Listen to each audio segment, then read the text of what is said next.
오늘 우리가 읽은 이 본문 말씀은 마가복음 1장 35절에서부터 39절까지 말씀입니다.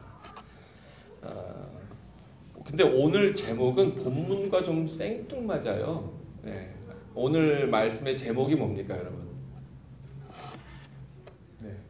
Steering wheel or spare tire.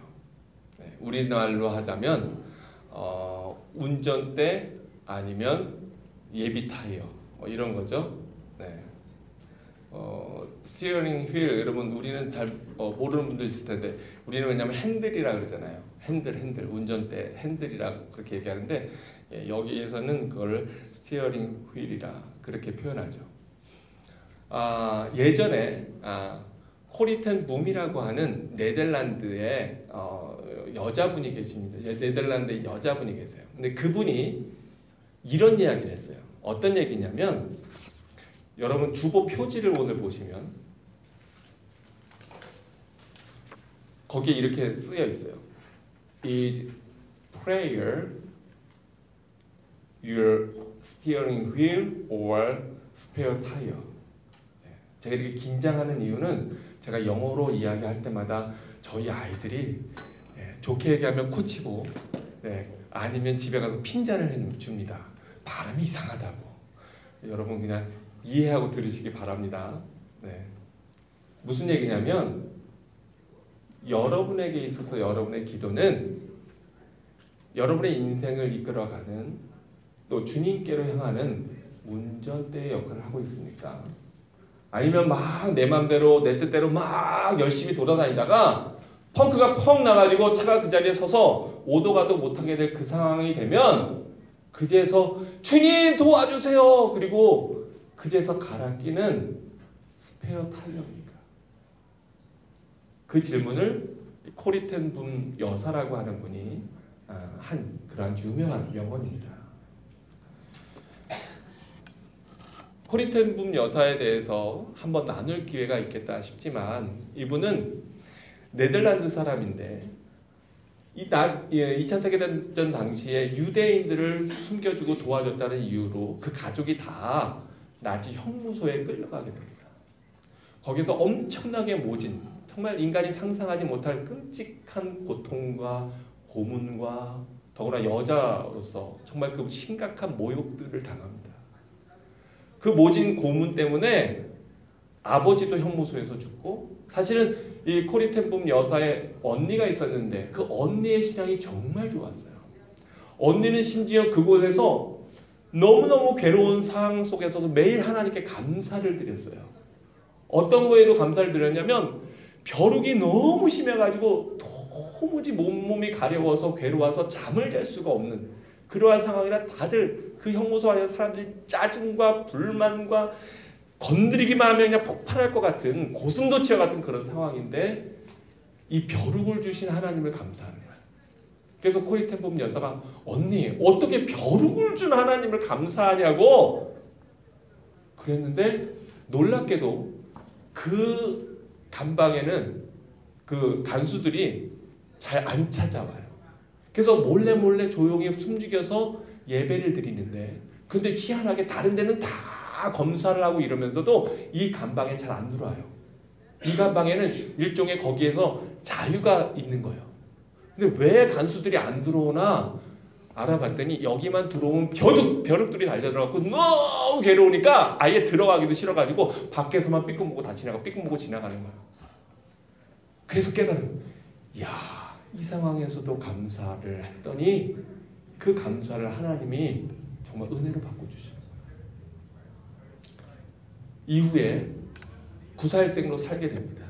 살아나게 돼서 심지어는 이제는 역전이 됐어요. 2차 세계대전이 끝나고 나치에 협력했던 그런 사람들이 쫓겨다니는 신세가 됐는데 자기를 그렇게 괴롭혔던 그 사람들을 품고 그 사람들을 돌보는 쉼터를 하면서 평생을 그렇게 감동적인 사역을 했던 그 여사분이 이야기한 건데 당신의 기도는 하루의 시작을 깨우고 또 그 당신께 주어진 그 생명의 하루를 주님께로 인도하는 운전대입니까? 아니면 하루 종일 내 마음대로 내 뜻대로 내 원하는 대로 돌아다니고 내 생각대로 계획해서 다니다가 펑 하고 못에 박히고 문제가 생겨서 어려움을 당할 때야 그제서야 비로소 주님 왜 나에게 이런 일을 허락하셨어요? 왜 나에게 이런 일이 생기나요? 그리고 오히려 하나님을 원망하면서 왜 나를 지켜주지 않았냐고 이렇게 주님께 하소연하면서 투덜투덜 갈아 끼는 스페어 타이어로 사용하느냐. 그걸 우리 크리스천들에게 묻고 있는 거예요. 오늘 우리가 읽은 본문 말씀이 무엇입니까? 마가복음이 시작하고 얼마 되지 않아서 마가복음 1장에서 예수님은 그의 모습이 어떠한지를 우리에게 보여주고 계신데 새벽 아직도 밝기 전에 예수께서 일어나 나가 한적한 곳으로 가사 거기서 기도하시더니 하나님의 아들, 독생자 아들, 이 세상의 인류의 구원자로 오신 예수님께서도 우리 하나님과 대화하기 위해서 하나님의 뜻을 구하고 하나님의 뜻을 묻기 위해서 하루의 시작을 말씀과 기도로 시작하셨다는 거예요. 그렇다면 그 예수님을 따라가는 우리의 하루의 시작은 어떠해야 될까? 여러분 아침에 일어나면서 여러분이 아침에 제일 처음 내뱉는 이야기는 어떤 것입니까? 한번 생각해 보세요. 내가 아침에 일어나서 제일 먼저 하는 게 어떤 건가? 혹시 아침에 일어나서 제일 먼저 하는 거는 아이고 살겠다. 혹시 이러시는지? 네. 왜냐면 제가 부정적인 얘기는 별로 하고 싶지 않아서. 네. 네. 죽자로 시작하지는 않으시죠? 네. 또는 삭신이야 뭐 이렇게 시작하시나요? 아니면 말도 없이 혼자 사는 분은 말도 없이 일어나가지고 그래서 휴대폰에 뭐 메시지 온 거나 카톡 온 거나 뭐 페이스북이나 인스타그램에 뭐 올라온 거 있나? 이거 먼저 혹시 확인하시진 않습니까? 여러분의 하루의 시작은 어떻게 시작이 되십니까? 아멘! 할렐루야! 네. 제가 누구라고 얘기는 안 하겠지만 어느 분이 기도하면서 시작하죠. 목사님 당연한 얘기를 자꾸 하셔. 네. 그 뒤는 제가 만든 말이고 네. 기도하면서 시작하죠. 이렇게 얘기하셔요. 할렐루야. 얼마나 감사하고 기쁜지. 그런데 여러분 하루를 기도를 시작하는 것과 그렇지 않은 것과는 큰 차이가 있습니다. 저도 주로 하나님이 제가 원래는요 올빼미 형입니다. 그래서 목회하면서 제일 힘들었던 게 새벽 기도예요. 얼마나 힘든지 우리끼리 얘기인데 솔직히 얘기하면 제가 새벽 기도 때 설교인데 지금까지 살면서 제가 2번 빼먹었어요. 성도들이 다 기다리고 있는데 목사님이 안 나타나는 거예요. 얼마나 당황스럽고 황당한 상황입니까? 저도 시계를 3개나 맞춰놓는데 이것 때리르릉 저것 때리르릉 때리르릉 하는데 너무 시끄러워서 저 언제 꺼버렸는지 모르고 그리고 저 때문에 온 식구들이 다 일어나니까 한동안은 제가 거실에 나와서 잤어요. 왜냐하면 저 때문에 아이들 어릴 때는 모든 식구가 다 깨야 되니까. 그래서 시계를 3개나 맞춰놓는데 너무너무 피곤한 날이 있어요. 일찍 자지 못하고 막 일을 하다 보면 3시, 4시에 잠들 때가 있습니다. 얼마나 불안해요. 사실 그럴 때는 거의 밤을 샜어요. 왜냐하면 새벽기도 실수할까 봐. 그래도 불구하고 지금까지 살면서 제가 2번 새벽기도 빼먹은 적이 있습니다. 분명히 시계 다 맞췄는데 아마 울렸을 거예요. 저도 모르게 다 꺼버린 거죠. 그리고 했는데 갑자기 따르릉 전화가 와서 놀라가지고 깼더니 그때 집 전화가 있었거든요. 옛날에 집 전화 있으니까 저기 한영길 장로님이 전화하시더라고요. 목사님 오늘 목사님 말씀 설교신데 기겁을 해가지고 보니까 6시에 새벽기도 예배가 시작되는데 6시 15분이니까 근데 하루 종일 굶었다는 말입니까? 제 자신이 너무 초라하고 꼴 보기 싫어가지고 얼마나 민망했겠어요. 담임 목사님 앞에 가서 한마디 말도 못했습니다. 목사님 그러시더라고요. 많이 피곤했나 봐. 네.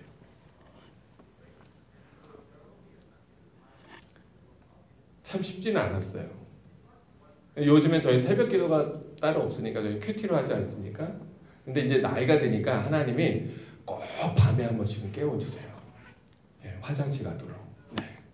꼭 한 번씩 깨워주시고 그리고 나면 대충 잠이 깨요. 새벽에 이제 일어납니다. 말씀 보고 기도하고. 근데 그렇게 시작하는 날과 그렇지 못한 날이 있어요. 솔직히 고백하자면 어쩔 때는 아침에 저도 늦잠 잘 때도 있어요.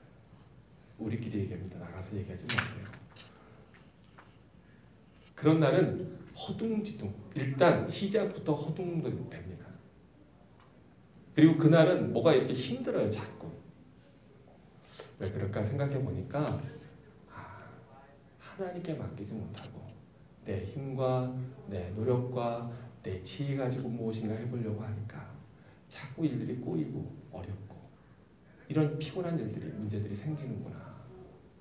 여러분이 좀 그걸 한번 실험해 보시면 좋겠어요. 아침에 일어나셔서 말씀 보고 어떤 분이 그러네요. 목사님 꼭 말씀을 봐야 됩니까? 근데 저는 말씀 보기를 추천합니다. 네. 왜냐하면 말씀을 보고 그 말씀에 따라서 기도하는 것이 좋아요.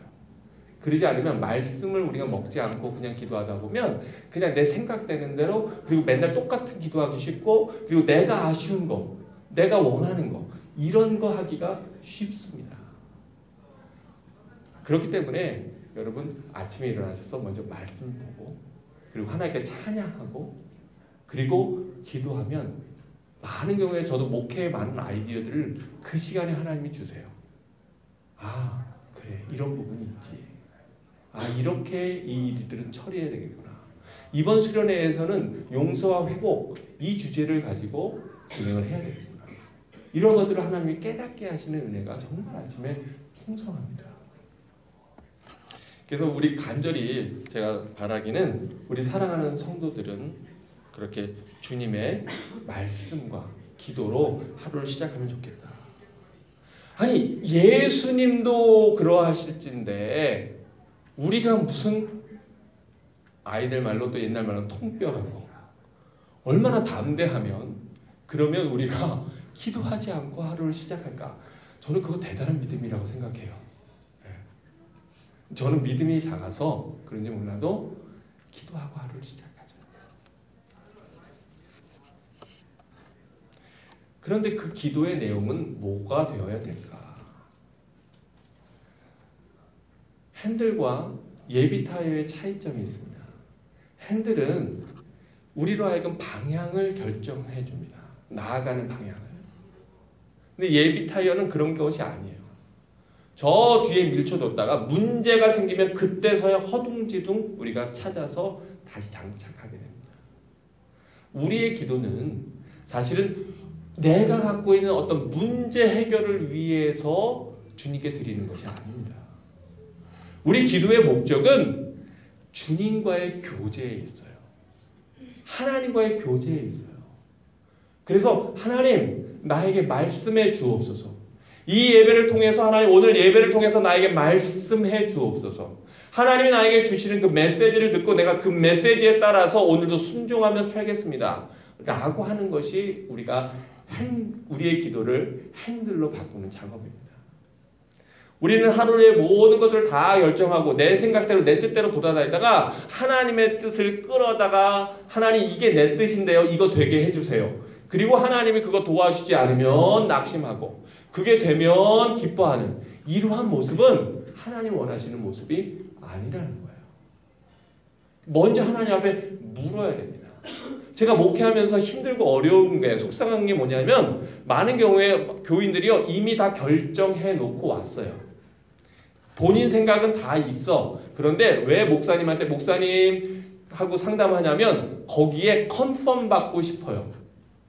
확증 받고 싶어. 나는 이미 이거 할 건데, 나는 이미 집을 팔 건데, 나는 이미 이렇게 이동할 건데, 나는 이미 이 사업을 할 건데, 나는 이미 이것을 벌려놨는데, 그런데 그거에 대해서 하나님이 도와주시기를, 목사님이 기도해 주시기를, 하나님이 함께해 주시기를 바라는 거예요. 근데 아이가 이미 모든 거를 다 결정해놨어요. 결혼하는데 자기의 짝도 결정해놨어. 자기의 배우자도 결정해놨어. 짝과 배우자 똑같은 얘기예요.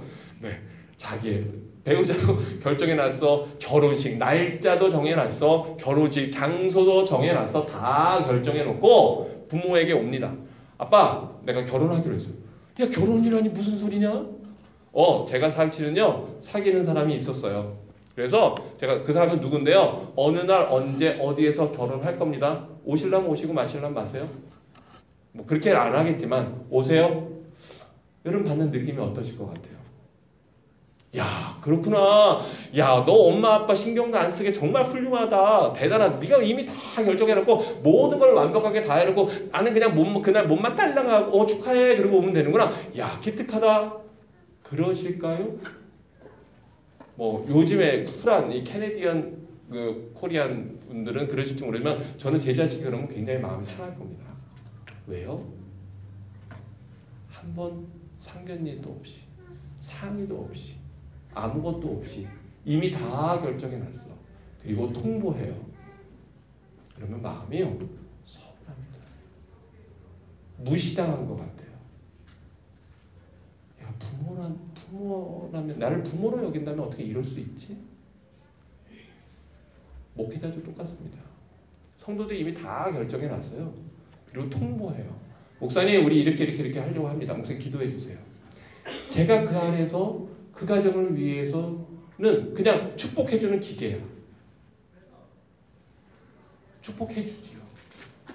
그러나 그 걸음이 정말 하나님의 인도하심인지 아닌지 저는 몰라요. 모릅니다. 아마 하나님도 잘 모르실 것 같아요. 하나님도 혼란스러우실 것 같아요. 우리의 기도가 그런 식이 되면 안 된다는 거예요. 제가 중요하게 보는 것은 과정입니다. 그 일이 되어질 때 어떻게 그것이 진행되어져서 그 안에 무리가 없이 어떤 갈등이나 부딪힘이 없이 그 안에서 그 일들이 하나님의 인도하심을 그 과정 가운데 볼 수 있는가. 그러면 저는 그것이 하나님 주시는 사인이라고 믿고 그때그때 하나씩 구합니다. 하나님 그럼 사람은요? 하나님 그럼 재정은요? 하나님 그러면 그거에 대한 일들은요? 하나님께 물을 때 때로는 답답하지만 하나님께서 그 걸음을 인도해 주시는 걸 봐요. 그러면 거기에 마음에 확증이 생기는 거예요. 아, 하나님이 이렇게 우리의 길을 인도하시는구나. 이번에 차량 구입도 사실 똑같습니다. 저는 사실은 차량 구입 그 자체의 목적이 있었던 건 아니에요. 좀 필요함은 있었지만 정말 그것이 꼭 반드시 필요했던 건 아니에요. 사실은 교회에 좀 재정적인 볼륨을 넓혀야 될 어떤 이유가 있었어요. 그래서 그러던 차에 누군가 차량 헌금에 대한 얘기를 하시는 거예요. 도네이션에 대해서. 아, 이 사인이구나. 감사합니다. 그래서 이야기를 했는데 그런데 그게 우리 회의를 해보니까 제가 생각했던 것보다 더 점점 규모가 커져요. 하나님 어떻게 해요? 기도했는데 성도들이 헌금을 하시더라고요. 이게 일이 되는구나. 그러면 요 정도 선에서 이 정도 돼야 되겠구나. 근데 아니에요. 성도들의 의견은 목사님 몰라서 그래요. 중고차 사면요 나중에 더 골치 아프고 속 썩이고 그렇습니다. 중고차 사러 오면 이거 고치고 저거 고치게 되면 목사님도 골치 아프고요. 서로 힘듭니다. 그냥 차라리 새 거로 사지요. 이 점점점 가는데 제가 나중에는 이렇게 마음이 쪼그라들어요. 제 믿음이 적으니까 쪼그라들었어요. 하나님 이거 어떻게 해요? 근데 이번에 가보니까 굳이 우리가 큰 돈 내고 할 필요도 없어. 왜냐면 이자율이 굉장히 낮기 때문에 따져봤더니 7년 할부로 했거든요. 그 7년 할부로 해봤자 이자가 2천 몇백 불인가 3천 몇백 불인가 얼마 안 돼요. 생각보다. 왜냐면 이자율이 굉장히 낮췄기 때문에. 굳이 큰 목돈을 거기다 투입해서 우리가 부담을 가질 필요가 없는 거예요. 그리고 또 성도들 가운데에서는 더 이렇게 참여하고 싶지만 어느 분이 나한테 그러셨군요. 목사님 죄송합니다. 저는 지금 상황이 좀 어려워도 지금은 못하고요. 제가 봐서 가을쯤에는 할 수 있을 것 같은데. 이런 분들이 있었거든요.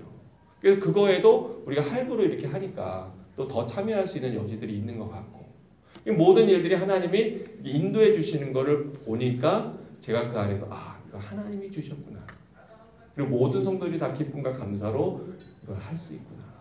그 과정을 보는 거예요. 우리들의 삶도 똑같지 않습니까? 우리들이 어떤 일을 하든지, 어디로 나아가든지. 지난주의 말씀이 뱀과 비둘기였는데, 뱀처럼 지혜롭게, 그러나 비둘기처럼 순결하게, 그 순결함을 잃지 않고 우리가 이 세상 살아가면서 하나님이 주시는 그 음성과 그 메시지, 하나님의 그 인도하심을 따라가는 것, 그것이 바로 우리가 하나님 앞에 기도하는 이유요, 목적이요, 가장 큰 기도의 목적은 주님과의 친밀한 교제에 있다고 하는 겁니다. 그래서 에베소서에 보니까 이렇게 이야기하고 있어요. 에베소서 6장 18절에 있는 말씀, 우리가 다 함께 한 목소리를 읽어보죠. 시작.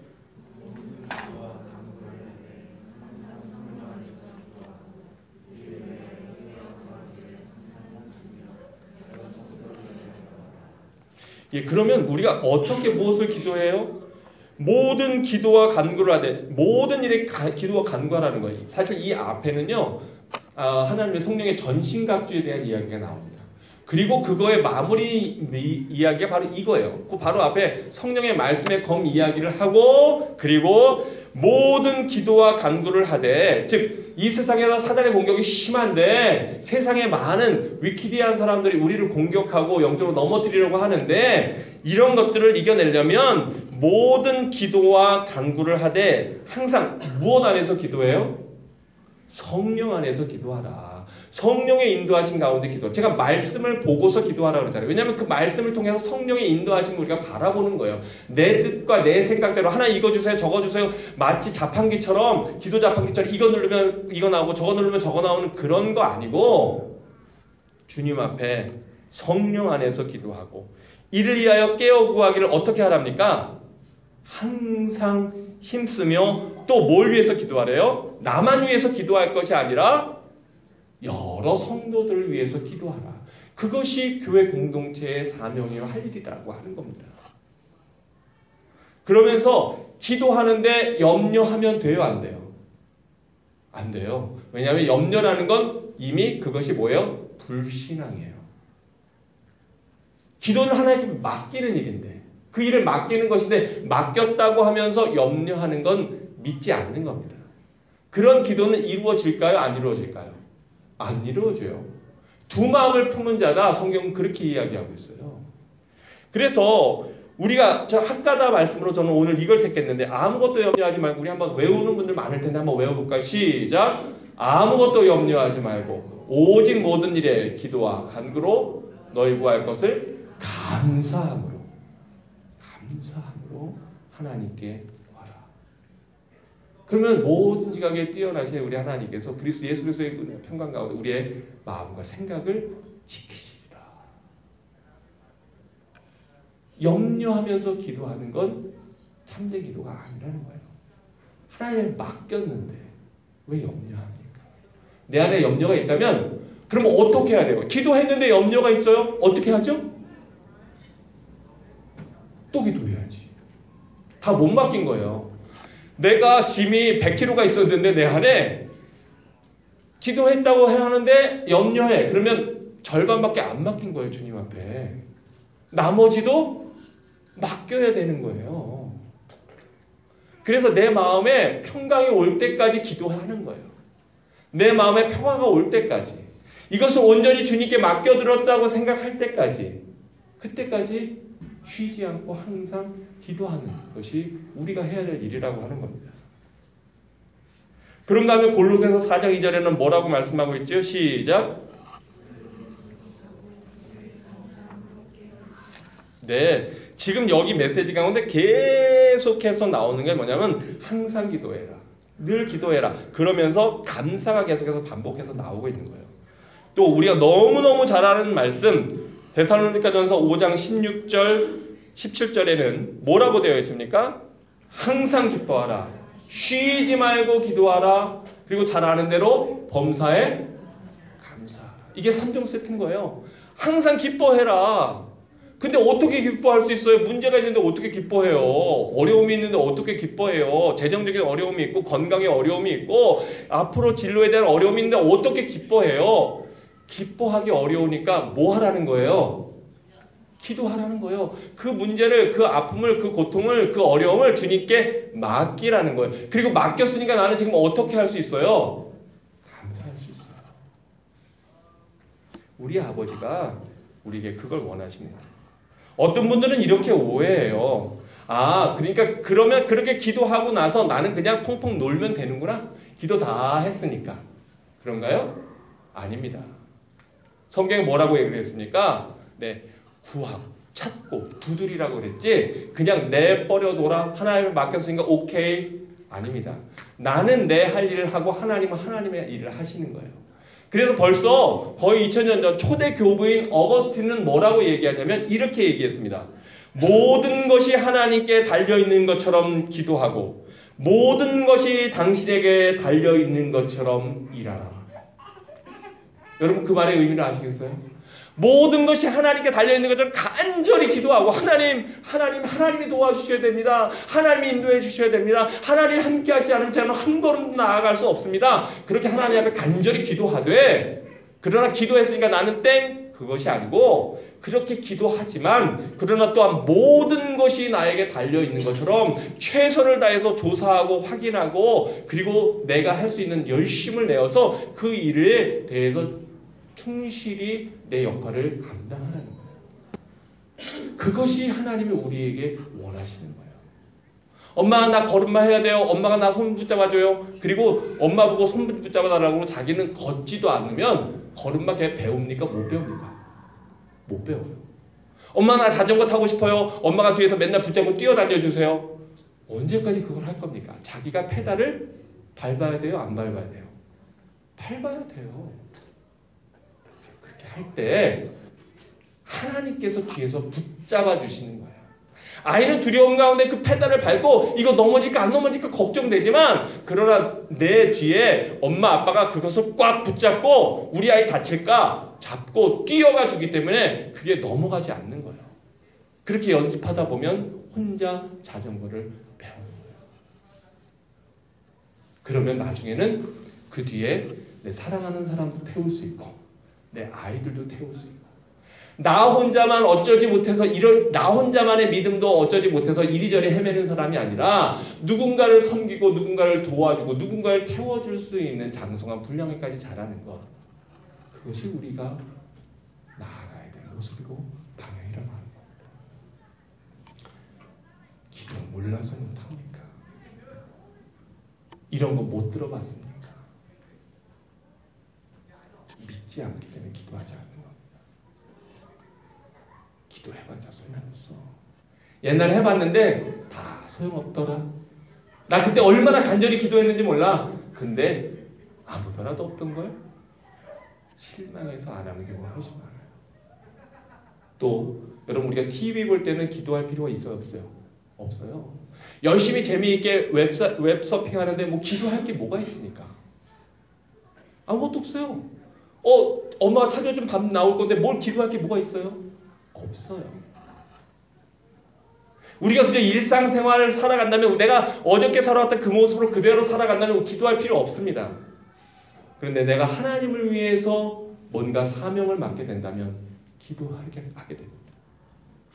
내가 주의 이름을 증거하고 나가서 전도하려면 기도하게 됩니다.